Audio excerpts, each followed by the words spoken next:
মণ্ডপে মণ্ডপে চলছে দুর্গাপূজার শেষ মুহূর্তের প্রস্তুতি। এই মুহূর্তে চট্টগ্রাম নগরীর আন্দরকিল্লি এলাকায় আছেন রিপোর্টার ফেরদৌস লিপি। সরাসরি যাচ্ছে তার কাছে।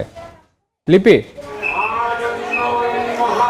চট্টগ্রামের প্রতিটি মণ্ডপে কিন্তু উৎসবের আমেজ এবং শেষ মুহূর্তের যে প্রস্তুতি সেটা করে নিচ্ছে পূজা কমিটিগুলো। এবং আমরা এই মুহূর্তে দাঁড়িয়ে আছি চট্টগ্রামের আন্দরকিল্লার যে হাজারীগলি যে পূজা মণ্ডপ সেখানে, এবং দেখছেন যে মূলত মণ্ডপগুলোর আলোকসজ্জা এবং সাউন্ড সিস্টেমের যে কাজ শেষ মুহূর্তে সেগুলো আসলে করছেন এখানে যারা আয়োজকরা আছেন তারা। এবং আপনারা জানেন যে চট্টগ্রামে এবার চট্টগ্রাম নগরীতে এবার প্রায় 287টি পূজা মণ্ডপে পূজা অনুষ্ঠিত হবে, এবং সেই পূজা মণ্ডপগুলোতে যেন সব ধরনের নিরাপত্তা ব্যবস্থা থাকে সে কারণে আইনশৃঙ্খলা রক্ষাকারী বাহিনী কিন্তু কয়েক স্তরে নিরাপত্তা ব্যবস্থা নিয়েছে। পাশাপাশি প্রতিটা পূজা কমিটি কিন্তু তাদের যে নিজস্ব নিরাপত্তা ব্যবস্থা সেটা নিয়েছে। সিসি ক্যামেরা থেকে শুরু করে তাদের যে স্বেচ্ছাসেবক দল তারা কিন্তু মণ্ডপগুলোতে থাকবেন। এবং আপনি জানেন যে চট্টগ্রামের পূজা মণ্ডপগুলো কিন্তু বিভিন্ন বৈচিত্র্যতা নিয়ে হয়, এবং সেই কারণে সে প্রতিটা পূজা মণ্ডপের কিন্তু আলাদা আলাদা একটা বৈশিষ্ট্য থাকে। আমরা এই মুহূর্তে যে পূজা মণ্ডপে দাঁড়িয়ে আছি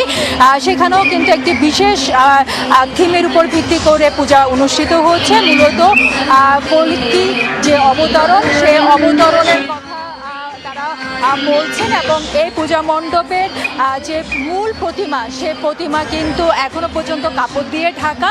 রাত 8টায় আনুষ্ঠানিকভাবে মঙ্গল প্রদীপ জ্বালিয়ে সেই প্রতিমার যে কাপড় মুখ্য অবয়ব সেটা উন্মোচন করা হবে। এবং আপনারা দেখতে পাচ্ছেন যে মূল প্রতিমার আশেপাশে যেই অবকাঠামো সে অবকাঠামোতে মূলত কলি যুগে যে বিভিন্ন ধারণা সে ধারণাগুলো তুলে আনার চেষ্টা করেছেন আয়োজকরা। অর্থাৎ কলি যুগে যে অন্যায় অত্যাচার সে অন্যায় অত্যাচারের বিরুদ্ধে সত্যের যে লড়াই সে লড়াই কিন্তু পুরো মণ্ডপে যে অবয়ব সেখানে ফুটে উঠেছে। এবং কলি যুগের যুদ্ধের মধ্য দিয়ে সত্য প্রতিষ্ঠা হবে এমন প্রত্যাশা করেই কিন্তু এই মণ্ডপের যে থিম সেটা সাজানো হয়েছে। তো এই ছিল আমার কাছে এখনো পর্যন্ত চট্টগ্রামের পূজা মণ্ডপ থেকে সর্বশেষ।